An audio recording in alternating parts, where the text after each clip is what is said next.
To start working with your project in Lycia VS Code extension, you need to create a workspace. In Main menu, find the File section and select the Open Folder option. Create or pick a folder to be used as a workspace. Next, unfold the FGL Project Explorer and select the Create FGL Project button. Type in the name for your project and press Enter. Then you will be prompted to select or create a new folder for your new project within your workspace. Pick a folder and click the Select button.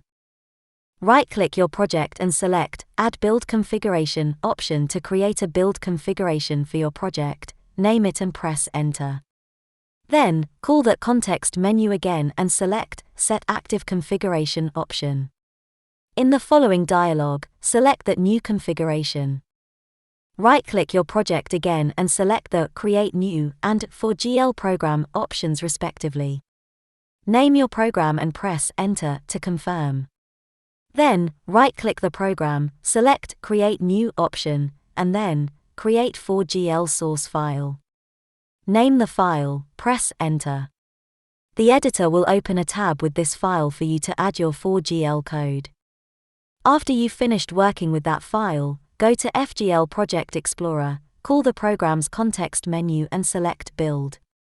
At successful compilation, the icons of your program and the source files will have small green check marks. If the code has errors, the Problems tab of VS Code's panel will display error messages. Clicking the error message will navigate you to the file and its line that has an error. Create new files for your program from the program's context menu.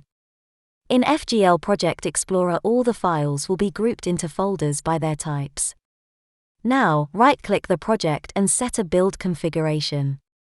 Then, move to your program and click the Manage Build Configuration Exclusions icon next to the program name. You will be prompted to select a configuration to manage, and then, to select the files that will be excluded from it. When you add existing files to your program, LVSC will ask you whether to add them to your active configuration. With no errors in the code, from there you can right-click your program, select Build Deploy option, and then select Run as Web Application.